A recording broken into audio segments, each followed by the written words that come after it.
Mr. Angus, seconded by Ms. Jolibois, moves that the House call on the government to comply with the historic ruling of the Canadian Human Rights Tribunal ordering the end of discrimination against First Nations children, including by A, immediately investing an additional $155 million in new funding for the delivery of child welfare that has been identified as the shortfall this year alone, and establishing a funding plan for future years that will end the systemic shortfalls in First Nations child welfare.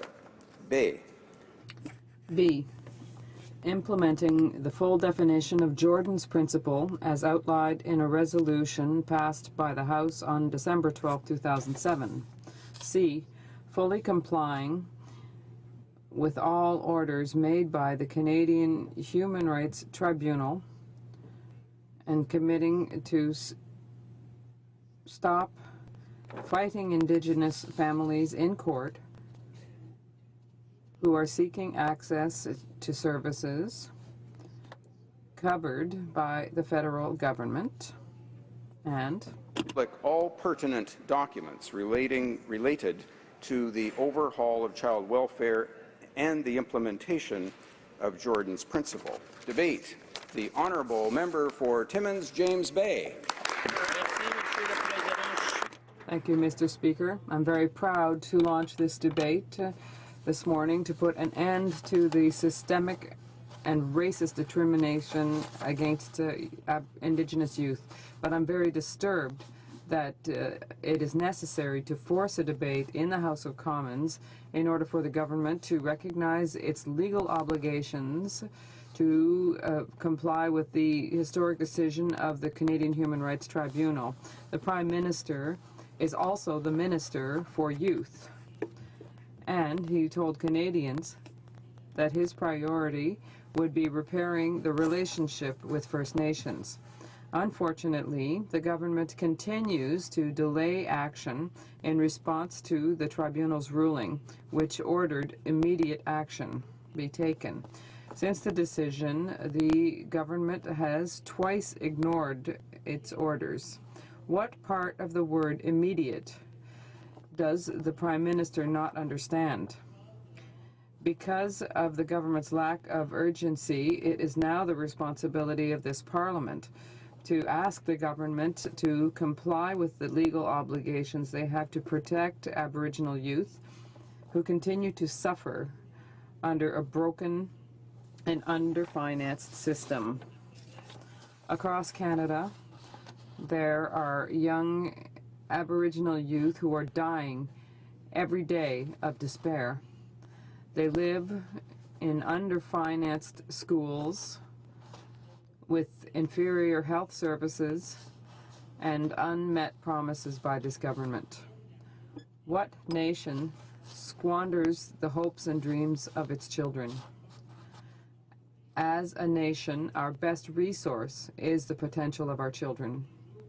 The days of racism and systemic discrimination must end. The reconciliation, or rather reconciliation is not just a word. Reconciliation must be transformed into a reality. This House. And what we are discussing today are about the choices that we make as a nation, about the legal obligations of this government, but above all, it's about the children. I want to note that yesterday in the Manitoba legislature, there was a unanimous condemnation of this government's refusal to respond to the Human Rights Tribunal. I want to pay tribute to 13-year-old Garrett Tamagatik from Fort Albany, who gave up hope this week and died. I want to thank the Canadian Rangers who were there at his funeral because they do so much good work in our region. I think of the 3 others we lost in Fort Albany alone just this year, that beautiful little community. I think of the 4 in North Saskatchewan. I think of Sheridan Hukama, who's ground into hopelessness, and her death touched off the Attawapiskat crisis. And we have seen in my region 700+ children try and kill themselves since 2009. Now, we have talked in this House about suicide, and it is not specifically the issue of the day, but it is the public manifestation of the hopelessness and the failures that we can trace back through the Human Rights Tribunal ruling to the systemic racist discrimination against children in every area of public service that they are entitled to. And I'm heartbroken that we even have to stand in this House and force a debate on this issue because we're talking about compliance with the law. You know, Mr. Speaker, I think of this past week of the story of Charlie Wenjack and Gord Downey that has opened Canadians' eyes to reconciliation.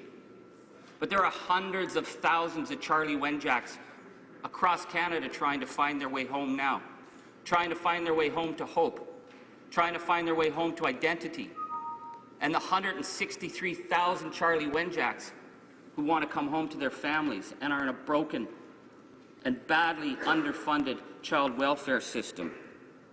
And so when the Human Rights Tribunal found in January that the government was guilty of systemic and racist discrimination against children, they shone a light on that broken system. And they ordered immediate money to be put into that underfunded system. And what the government responded with in March was their budget, where they promised $71 million, when the shortfall was over $200 million that had been identified. With this government that spent $7 billion this past summer on flagpoles and tennis courts and good time announcements, couldn't find the money to meet their legal requirements to keep children protected. And then we find out, Mr. Speaker, that they actually never even bothered to respond to the compliance orders.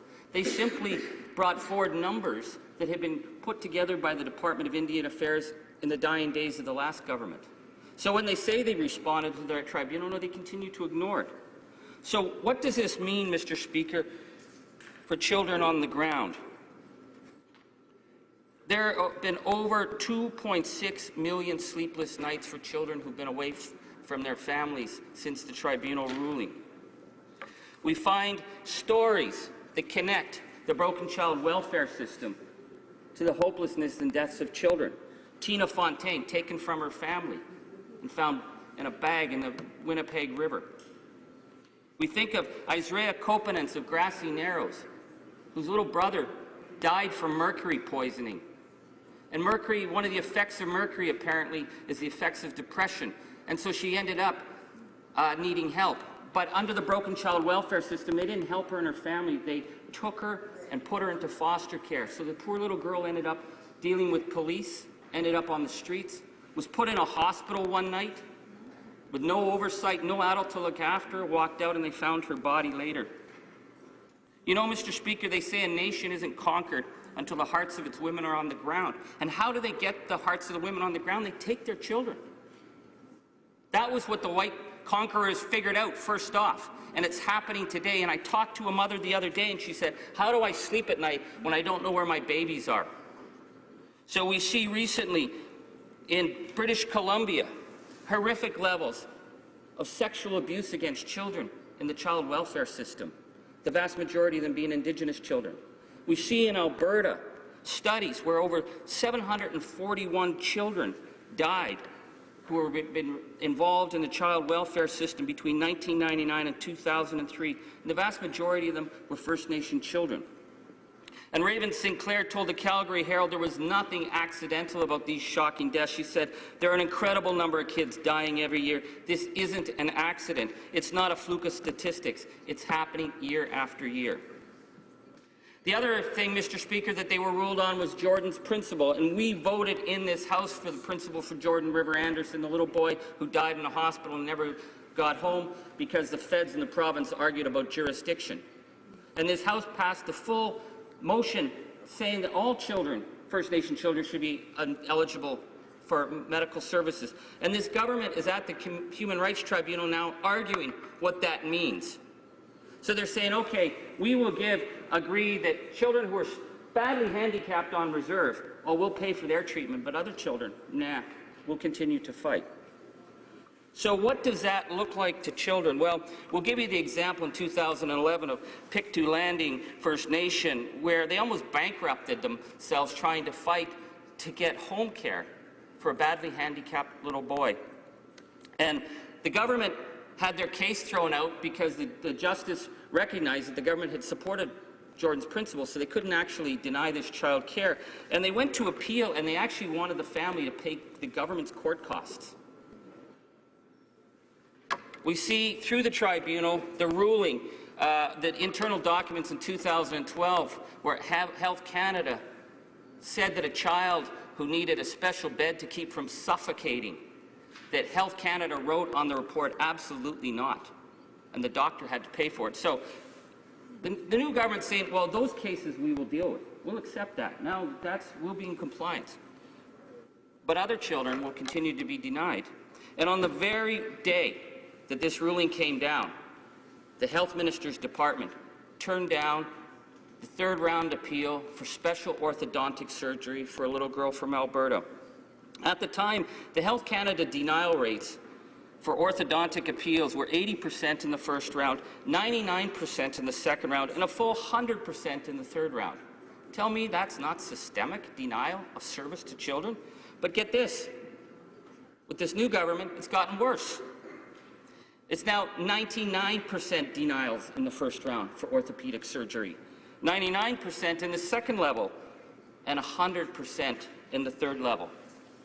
How can this government stand in this House and say they're going to support children when they're actually fighting that family in court? In fact, the health minister decides that it's better spending of taxpayers' money. She spent 3 times the amount of money on lawyers through the Justice Department to fight that little girl's family than what it costs to provide them medical care. That's what systemic racist discrimination looks like. And I want to see this government stand up today and tell us that that little girl in Alberta won't have to worry that her teeth are going to fall in because she's being denied service while government lawyers are fighting her family. This is not a question about asking something unfair. This is about compliance with the law. I want to just, Mr. Speaker, in my final moments, during this suicide crisis that we're seeing, I asked the officials of Health Canada, when the little girl from Grassy Narrows who died, what we heard was there was no mental health services. What I've seen in northern Saskatchewan, what I've heard elsewhere, they couldn't get the treatment or they were denied the treatment. And I asked the officials from Health Canada, well, do you track the young people that you turn down or the delay rates? And he said, yes, we're very concerned about mental health. Yes, to answer your question, the department does have records of people. And I said to him, would you share those statistics? And he said, we'd be happy to provide those statistics. So we wrote to the department and asked them to provide the statistics on tracking the young people who are being denied health services who are facing suicide. And they wrote us back that Health Canada is unable to provide data on the number of requests and approval rate. They don't track the children that they reject. So what kind of system doesn't even bother to keep track of children under its responsibility? That's why children are dying. That's why children are ending up on the street. And that's why this government has been found guilty of racist, systemic discrimination against children. So what we're hearing now is change is incremental. Don't worry, it'll get better over time. Well, I'm sorry, Mr. Speaker. The communities that we represent shouldn't have to crawl for and fight for inches of ground when children are suffering, when children are being denied their greatest potential. What we're asking for through the compliance orders of the Human Rights Tribunal is actually peanuts in what this government would be willing to spend on other things. But what kind of nation thinks they can squander the hope and potential of their children? What kind of government believes that it's above the law when we're talking about racist discrimination, systemic discrimination against children? It's a question, Mr. Speaker, of what kind of Canada we are going to be in 2016. Because, you know, Mr. Speaker, children only get one childhood. Once it's gone, it can never come back. So I'm urging my colleagues in the House of Commons to do the right thing. What we're asking here is not the opinion of the New Democratic Party. This is the findings of the Human Rights Tribunal that affect all of our nation.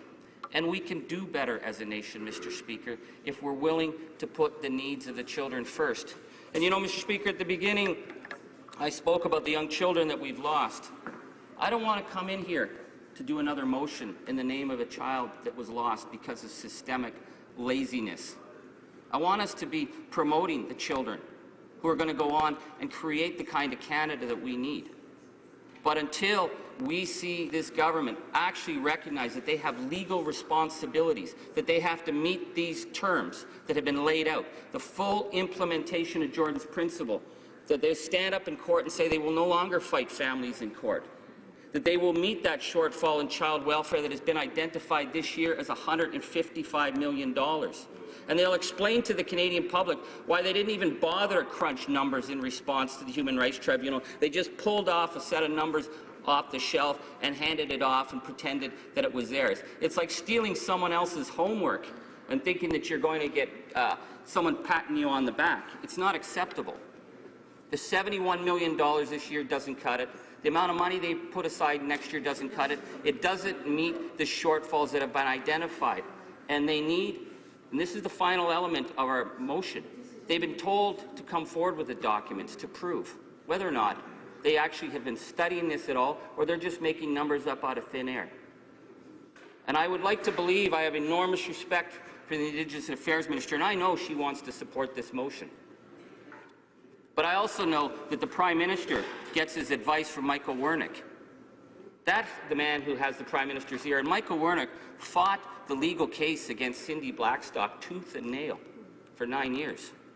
So I want to see that they're actually going to put the interests of children first for a change, and not the interests of the Finance Minister or Michael Wernick. This is about the children, and we need to do this. Thank you, Mr. Speaker. Questions and comments. The Honourable Parliamentary Secretary to the Minister of Indigenous Affairs. Thank you, Mr. Speaker, and I want to thank the member for Timmins James Bay for bringing forward this motion today. I think the member agrees with the government that the system needs a complete overhaul in order to bring protection for First Nations children. And we are very supportive of that reform and have started the cogs in the wheel to make that reform happen. I'm a little bit disappointed today that the motion does not speak to that reform, because I thought it was something that the member opposite would want to see. So I'd like for him to clarify that. I'd also like to ask a question based on the numbers of financial dollars that's quoted in his motion, because the tribunal ruling was very clear. And the tribunal ruling stated that it should be based on need, and that need should be identified and the resources identified to meet that need. Nowhere in the tribunal ruling is it said the amount that I have been able to find that should be contributed. So I asked the member why he pulled this number out of thin air as opposed to honoring the recommendation that the tribunal was making. Member for Timmins James Bay. Thank you. I want to thank my colleague. I want to apologize to her if I didn't write in it that I wanted to thank the government for all their great work. She seemed to take that as an offense off the top. Well, they haven't done great work on this file. Because for her to say that we pulled this number out of thin air, that's not our number. That's Cindy Blackstock's number. And Cindy Blackstock is more than willing to present the documents, which is part of the motion. I think my honourable colleague, if she reads down to Section D, it will ask the government to provide the documents. Because if the government provided the documents, then we'd know on what basis that they costed this out. Because they fought 9 years against this. So they knew this was coming. They had 2 compliance orders, and they're still scratching their heads and saying, well, nobody knows what the numbers are. But they presented numbers to the tribunal that actually had been prepared before. So if they believe $71 million this year is the adequate number, that's their opinion. The Human Rights Tribunal says it's not in compliance. So this is not my opinion. This is the legal decision of the tribunal. But if they present the documents to show why $71 million in underfunding is good enough, well, then I'm sure the tribunal will be more than happy to read that. And we will support whatever the tribunal says. But right now, the tribunal said they are in non-compliance. Questions and comments. Commentaire. The Honourable Member for Cowichan-Malahat-Langford. Thank you very much, Mr. Speaker. I'd like to thank my friend from Timmins James Bay for his great speech. You know, I had the honour of working for Gene Crowder, who did bring in Jordan's principle back in 2007. And I think what's really helpful in today's debate is to compare what the Liberal Party used to stand for and what its actions are now at their government. And I just wanted to read out a quote from the member from Yukon during the debate on Jordan's Principle in 2007. He said, "In conclusion, we in Parliament must unanimously support this so that First Nations children have access to the same life-saving, life-enhancing, and life-building programs and services as other children.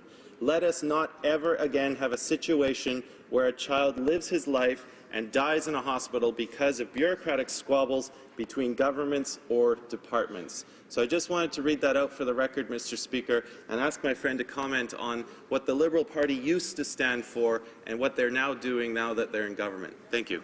Honourable Member for Timmins James Bay. Mr. Speaker, I want to thank my honourable colleague. I had the honour to meet the family of Jordan River Anderson when we moved that motion. I guess I was a lot more naive back then. I thought that when Parliament passed a motion to say that they were going to protect First Nation children, that we were all honour-bound and we'd do the right thing, because it would be shameful to do any less. And yet here we are, all these years later, and we're seeing a new government, a new health minister, and she's fighting Indigenous children in court when the denial rates in her department against special orthopedic surgery is 99 and 100%. You know, just recently, her officials denied a little boy an audiology test, said it wasn't necessary. I was stunned when I saw that, because my daughter was born deaf, and we were told when they found out, for every month you lose is a chance that your daughter will never get into school. We have to move immediately. And some bureaucrat, not a medical doctor, a bureaucrat in the health minister's office wrote it's not necessary. This is the kind of discrimination that they face. Can you imagine anybody back home that your child goes to a doctor and gets a prescription or an order for specialized treatment, and someone who's never seen your child, someone who knows nothing about the case, can write absolutely not and overrule it? That's what systemic discrimination is. And I thought that when we passed Jordan's Principle that those days would end, but it's still alive and well with this government. Questions and comments. The Honourable Member for Kamloops, Thompson Caribou. Thank you, and I certainly appreciate the very impassioned speech from the member from Timmins James Bay.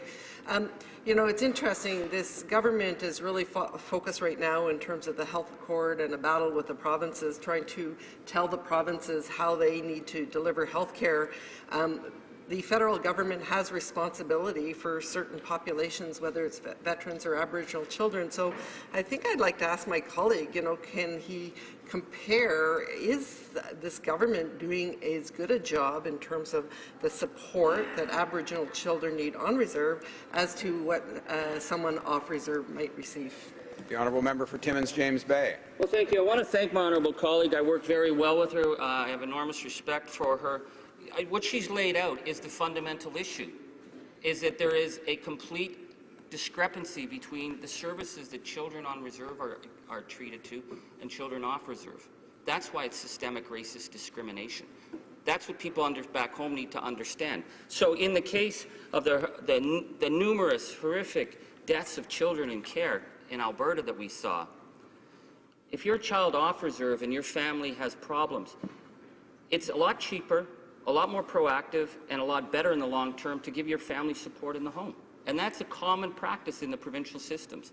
The common practice in terms of how it's dealt with on reserve is the child is taken away. And when you take away that child from their home, the family starts to implode.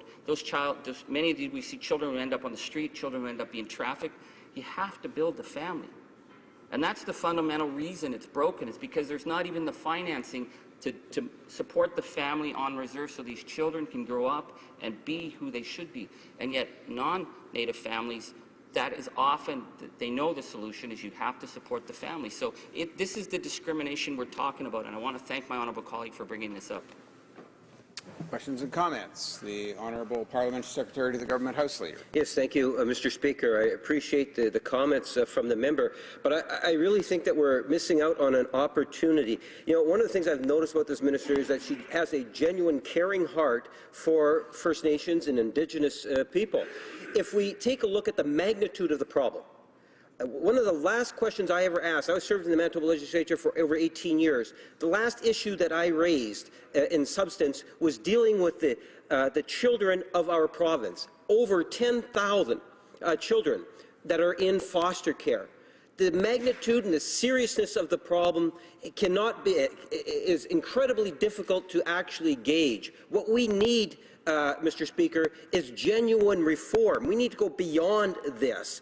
It takes provinces and the different stakeholders. The provincial government plays a critical role. The child advocate back in '99 said that Manitoba was in a child care crisis back then, and it hasn't gotten better, Mr. Speaker. I would ask the member, would he not agree what we really need is genuine reform of the system? We need the provinces at the table, Manitoba especially, Mr. Speaker. Would the member not agree that it's time that provinces and other stakeholders start putting the child first and look for reform? The honourable member for Timmins James Bay. Well, I want to thank my honourable colleague for mentioning Manitoba, because last night the Manitoba legislature, including his daughter, voted to condemn his government for their refusal to comply with the Human Rights Tribunal. So I think we can certainly look to Manitoba, because, you know, the provinces were not brought before the Human Rights Tribunal. The federal government was, and the federal government has the responsibility. So people can laugh on the other side about this, but what we're talking about is a compliance order. We're talking about whether or not this government believes that they are above the law. So what I'm hearing from the Liberals is, you know, our response to this is we're going to go consult. We'll point someone to go consult. Well, we'll consult whether or not we have to abide by the law. That just doesn't make sense to me. If they were going to consult about Site C, they could have appointed a special appointee to go and see whether treaty rights are being run roughshod over. No, they had to make immediate action, and yet we have a tribunal ruling, 2 compliance orders. That's what this is about. It's not about what the NDP thinks. It's about what the Court of Canada has said.